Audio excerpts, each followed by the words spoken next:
ဘိုင်ယန်မြူးနစ်ဆိုတာဗျာနမအုပ်ထဲမှာနှကြိုးဘိုးလုံးနေတဲ့အသင်းဗျာသူ့ဘက်သူဘွန်ဒလီဂါမှာ4စီးသွင်း5စီးသွင်းချန်ပီယံလိရောက်ရင်တော့ရီယယ်မက်ဒရစ်ကိုကြော်ပြီးတော့နောက်တစ်ဆင့်တက်သွားတယ်ဆိုတော့ခုနောက်ပိုင်းမှာရှိကိုမရှိတာပေါ့နော်ဘိုင်ယန်ကရီယယ်ကိုမနိုင်ဘူးတော့မဟုတ်ဘူးအရင်ကနိုင်ဘူးတယ်သူတို့နောက်ဆုံးနိုင်ခဲ့တာ2012ခုနှစ်ချန်ပီယံလိဆီမီဖိုင်နယ်မှာပယ်နတီအဆုံးဖြတ်နဲ့နိုင်ခဲ့တာအဲ့တော့မမရမော်ညိုလက်ထက်ပေါ့အဲ့နောက်ပိုင်း2014ခုနှစ်ချန်ပီယံလိဆီမီဖိုင်နယ်မှာရီယယ်မက်ဒရစ်နဲ့တွေ့တယ်ရှုံးတယ်2019ခုနှစ်ကွာတာဖိုင်နယ်မှာရီယယ်မက်ဒရစ်နဲ့တွေ့တယ်ရှုံးတယ်2018ခုနှစ်ဆီမီဖိုင်နယ်မှာရီယယ်မက်ဒရစ်နဲ့ထပ်တွေ့တယ်ရှုံးတယ်ခုနောက်ဆုံးတွေ့ခဲ့တာကတော့2024ခုနှစ်ဆီမီဖိုင်နယ်မှာတွေ့ခဲ့တာပေါ့အဲ့တော့ဂျိုဆေးလူရဲ့နောက်ကျဂိုးရင်းနဲ့ပဲရီယယ်မက်ဒရစ်ကိုသူတို့ရှုံးခဲ့တာပဲအဲ့တော့ဘိုင်ယန်မြူးနစ်ချန်ပီယံလိဖလားအများကြီးမရတာရီယယ်မက်ဒရစ်ကြောက်လို့တော့ပြောလို့ရတယ်ဒီဆီမီဖိုင်နယ်လို့ကွာတာဖိုင်နယ်လို့အဆင့်ပွဲတွေမှာဆိုရင်ရီယယ်မက်ဒရစ်ကဘိုင်ယန်မြူးနစ်ကိုရှယ်ကိုဖြုတ်တယ်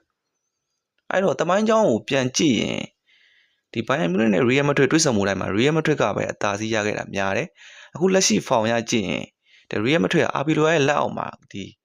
ကစားကွက်တောင်တဲလို့မရသေးဘူးနော်ပြီးခဲ့တဲ့ဘက်ကဆိုရင်ဒီတန်းစင်းဆောင်ကမာယာကော့ဆိုတဲ့အသင်းလေးကိုစုပ်ပြတ်တက်နေတဲ့ခြေစွမ်းနဲ့ရှုံးသွားတာပေါ့နော်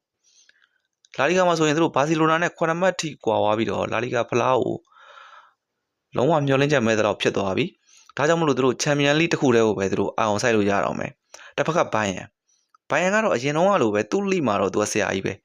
နော်ဘွန်ဒလီဂါမှာဆိုရင်သူကဆရာကြီးပဲသူပဲဘွန်ဒလီဂါဖလားကိုသူပဲရအောင်ပါပဲဒါကမထူးဆန်းဘူးနော်ကုမ္ပဏီရဲ့အသင်းဟာဒီအက်တလန်နာကိုရှုံးထွက်အဆင့်မှာ10ဂိုးထိတွင်းပြီးတော့ဒီကွာတာဖိုင်နယ်ကိုတက်လာဒါလက်ရှိပိုင်းကတော်တော်လေးခြေစွာတဲ့အသင်းလို့ပြောလို့ရတယ်ဒါပေမဲ့ချန်ပီယံလိမှာသူတို့ရဲ့အကြီးမားဆုံးအတားဆီးတစ်ခုကရှိတယ်အဲ့ဒါဘာလဲဆိုတော့ရီယယ်မက်ဒရစ်ပဲသူတို့အတွက်အခက်အခဲဆုံးကရီယယ်မက်ဒရစ်ပဲ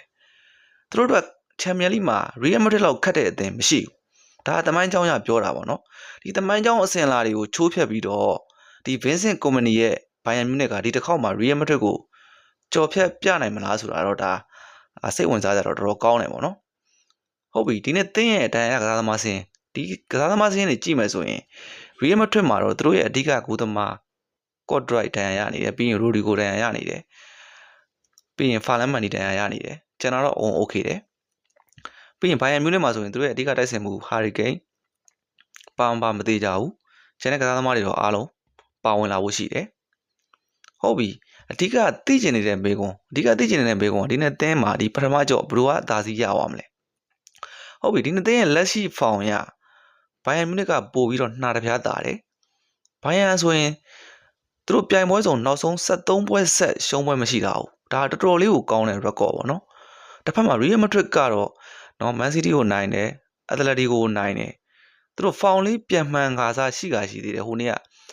နော်မာယာကော့ကိုသူတို့မထင်ပိုင်ပဲနဲ့ရှုံးသွားတယ်သူတို့လာလီဂါမှာတော့ခြေစွမ်းကမတီမငြိမ်နဲ့လုံးဝကိုကြောင်ပြောက်နေတယ်ပေါ့နော်တော့အာဘီလိုရဲ့အသင်းကလုံးဝကို pressure များနေတယ်ဒါပေမဲ့ဒါကချန်ပီယံလိဖြစ်တယ်နော်ရီယယ်မက်ဒရစ်ကချန်ပီယံလိမှာဆိုရင်အမြဲတမ်းလက်ရှိတယ်လှုပ်တက်ဂိုင်းတက်တယ်အထူးသဖြင့်ဒီရှုံးထွက်လို့ကွာတာဖိုင်နယ်လို့ဆီမီဖိုင်နယ်လို့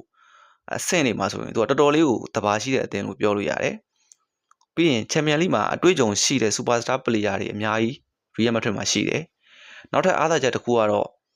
သူတို့ရဲ့အိမ်ကွင်းဘာနေဗျူးဖြစ်တယ်နော်ဒီလိုအားသာချက်တွေရှိတာကြောင့်မလို့ရီယယ်မက်ဒရစ်ကပဲမပြတ်သားတဲ့ရလက်နဲ့ဘိုင်ယန်မြူးနစ်ကိုပထမကြောင့်မှာအသာစီးရသွားမယ်လို့ကျွန်တော်ထင်ပါတယ်